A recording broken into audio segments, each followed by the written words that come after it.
Today we will discuss about diffusion models. These models were initially introduced in 2015 but gained significant popularity in 2020 after the publication of this paper, Denoising Diffusion Probabilistic Model (DDPM) by researcher at University of Berkeley. We will cover the key concepts and techniques required to understand the DDPM paper, including logical, theoretical, and mathematical foundations. Diffusion models are loosely based on non-equilibrium thermodynamics, where diffusion refers to the movement of particles from region of high concentration to region of low concentration. The diffusion process consists of two main parts, the forward process and the reverse process. In the forward process, noise is added slowly and iteratively to the data using Gaussian distribution at each time step t. This continues until the data becomes indistinguishable at the certain point. Essentially, the forward process transforms a complex data distribution into normal distribution, while in the reverse process, the goal is to reverse the corruption introduced during the forward process. This is done by iteratively removing noise from the data. A deep learning model is employed at each time step to predict the parameter of the probability density function from the forward process. By performing this denoising in small steps, starting from a noisy image, the model can reconstruct the original data. This approach is not only more stable than generative adversarial networks GAN, but also perform better than other methods like variational autoencoders and normalizing flows. Let's define some mathematical terms. Let's x2 represent the image at time step t, where x0 is the original image and x50 is the noisy version at time step 50. The DDPM paper typically use 1000 time steps. In the forward process, we have the kernel q of x of t minus 1, which is equal to normal distribution of x of t and under root of 1 minus beta of t x of t minus 1 and beta of t I. This kernel defines the probability density function of an image at time step t in terms of previous time step t minus 1. While in the reverse diffusion process, the kernel is p of theta of x of t minus 1 given x of t is equal to normal distribution of x of t minus 1 and mu of theta x of t and sigma of theta f x of t and t. Here, theta represents the learner-level parameters of the reverse process, determined using a neural network. Now we further discuss about detailed maths behind the forward diffusion kernel. By taking an image from our dataset x0, it is defined as sampling a data point from original data distribution x of 0 and q of x0. The distribution q is the forward diffusion process is defined as Markov chain q of x of 1 up to x of capital T given x of 0, which is equal to cumulative product sum from 1 to capital T of q of x of t and x of t minus 1. This PDF of the forward process is the product of individual distribution starting from time step 1 to t. All the intermediate noisy images starting from time step 1 to t are also latents. Dimension of latent is the same as the original image. The probability density function used to define forward diffusion kernel is normal, which is defined as q of x of t given x of t minus 1 is equal to normal distribution of x of t of square root of 1 minus beta of t x of t minus 1 and beta of t and I, where n show normal distribution, x of t is output after adding noise, and square root of 1 minus beta is mean, and beta of t is the variance. The term beta is also known as diffusion rate and is pre-calculated using variance scheduler at each time step t, and I is the identity matrix. Now, how we get x of t from x of t minus 1 and how is noise added at each time step? Square root of 1 minus beta of t x of t minus 1 plus square root of beta of t epsilon, where epsilon is basically nothing, just a normal distribution of mean 0 and variance 1. While the authors of DDPM use a linear variance scheduler and define beta in the range of 0.001 and 0.02 and set the total time step t is equal to 1000. Whenever we need a latent sample x at time step t, we have to perform t minus 1 steps in the Markov chain. To fix this, the author of the DDPM reformulated the kernel to directly go from time step 0 to time step t in the forward process. As initially, we write forward diffusion kernel as q of x of t given x of t minus 1 is equal to normal distribution of x of t and square root of 1 minus beta of t and x of t minus 1 and beta of t of I, as x of t is equal to square root of 1 minus beta of t x of t minus 1 plus square root of beta of t epsilon.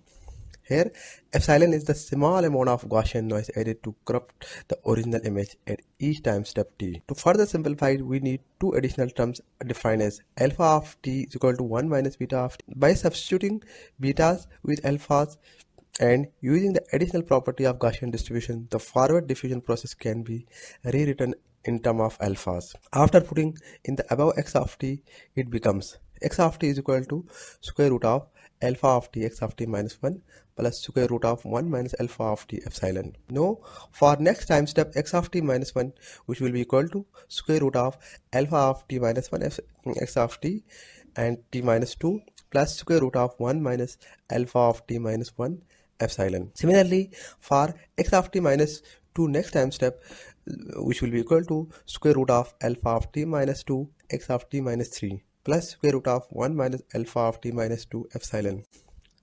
This up to t equal to 0 and it will become in the form of square root of alpha of t minus 1 dash dash alpha of 0 x of 0 plus square root of 1 minus alpha of t minus 1 dash dash alpha of 1 alpha of 0 epsilon. Then we further simplify it by using alpha bar, which is cumulative product of alpha from 1 to t. We get x of t minus 1 equal to square root of alpha of t minus 1 x of t minus 2 plus square root of 1 minus alpha of t minus 1. That's all for the forward diffusion process. Now we discuss about the reverse process. This basically means that we have undo the forward process. To remove the noise added in the forward process iteratively, it is done using a neural network model. In forward process, we use transition function q was defined using Gaussian, and in inverse we use p. The reverse process is also a Markov chain, where a neural network predicts the parameters for the reverse diffusion kernel at each time steps. The Markov chain for the reverse diffusion start from where the forward diffusion ends. For example, at time step t, where the data distribution has been nearly converted into isotropic Gaussian distribution. Q of x of capital T is normal distribution of x of t over n1. P of x of t is equal to normal distribution of x of t 0 and I. The probability density function of the reverse diffusion process is an integral over all possible pathway we can take to arrive at data sample starting from pure noise x of p of theta of x of 0 is equal to integral of p of theta x of 0 to capital T d of x from 1 to capital T, and p of theta of x of 0 to capital T will be equal to p of x of t and cumulative product of from 1 to capital T of p of theta of x of t minus 1 given x of t. This p of theta of x of t minus 1 given x of t will be equal to normal distribution of x of t minus 1 and mu of theta of x of t and summation of x of t and t. So these are all the mathematical steps in both as shown in the both forward process and the reverse process. The reverse process is done using U-Net deep learning model, which consists of encoder and decoder architecture in this DDPM paper. Now we discuss about training objectives and loss function use DDPM paper. So, as the diffusion model, we use Gaussian and transition function. To maximize likelihood of Gaussian distribution, we have to find parameters of the distribution, mu and sigma square, such that it maximizes the likelihood of the generated data belonging to the same data distribution as the original data. To train our neural network model, we define the loss function L as the objective function L, which is equal to negative of log p of theta of x of 0. P of theta of x of 0 is equal to integral of p of theta of x 0 to capital T d of x from 1 to t. In this paper, authors get variational autoencoders and reformulate the training objectives using variational lower bound, also known as evidence lower bound (ELBO), which is this scary looking equation, which is equal to expectation of negative of log of p of theta of x0, which is less than equal to expectation of q of negative of log p of theta of x 0 to 2 divided by q of x of 1 to t given x of 0, which is equal to E of q and negative of log of p of x of t minus summation of t greater than or equal to 1 of log of p of theta x of t minus 1 given x of t divided by q of x of t given x of t minus 1, which is equal to capital L. After some simplification, the DDPM author arrived at the final variational lower bound loss term. E of q is equal to E of q of d of E of q dl q of x of t given x of 0 and p of x of t plus d of L of q of x of t and x of t and x of 0 and p of theta of x of t given x of t minus log of p of theta of x of naught given x1. We can break the above VLB loss term into individual time steps as follow. For example, L of VLB is equal to L of naught plus L of 1 up to L of t minus 1 plus L of t, where L of naught is nothing which is equal to our last term in above equation is negative of log of p of theta x of naught given x of 1, and L of t minus 1 is the d of KL q of x of t minus 1 x of t x of 0 and p of theta of x of t minus 1 x of t, and L of t is nothing just equal to d of KL q of x of t given x of 0 and p of x of t. You may notice that this loss function is huge, but the author of DDPM further simplified it by ignoring some of the terms in their simplified loss function. The term ignored are L of 0. The author got better result without this. Therefore, they ignored L of 0. And L of t, this is the KL divergence between the distribution of the final latent in the forward process and the first latent in the reverse process. However, there is no neural network parameter involved here, so we can't do anything about it except define a good variance scheduler and use large time steps such that they both represent an isotropic Gaussian distribution. So L of t minus 1 is the only loss term left, which is the KL divergence between the posterior of the forward diffusion process, conditioned on x of t and initial sample x of 0. And the parameterized reverse diffusion process, both terms are Gaussian distribution as well. So our final variational lower bound will be equal to L of t minus 1, which is equal to d of KL q of x of t minus 1 x of t x of 0 and p of theta of x of t given x of t. The term q of x of t given x of t x of 0 is referred to forward process posterior distribution. Now, the job of our deep learning model during training is to approximate or estimate the parameter of this Gaussian posterior such that the KL divergence is the minimal as possible. The parameter of the posterior distribution are as follow: q of x of t minus 1 given x of t at x0, which will be equal to normal distribution of x of t minus 1 and mu of t of x of t x0 and beta of t and I, where mu of t of x of t and x0 will be equal to nothing just square root of alpha bar of t minus 1 beta of t divided by 1 minus alpha bar of t x0 plus square root of alpha of t into 1 minus alpha bar of t minus 1 divided by 1 minus alpha bar of t x of t, and beta of t will be equal to 1 minus alpha of t minus 1 divided by 1 minus alpha of t bar and beta of t. To further simplify the task of the model, the authors decided to fix the variance to a constant beta t. Now the model only needs to learn to predict the above equation, and the reverse diffusion kernel gets modified too. So p of theta of x of t minus 1 given x of t will be equal to normal distribution of x of t minus 1 and mu of theta of x of t and sigma square of I.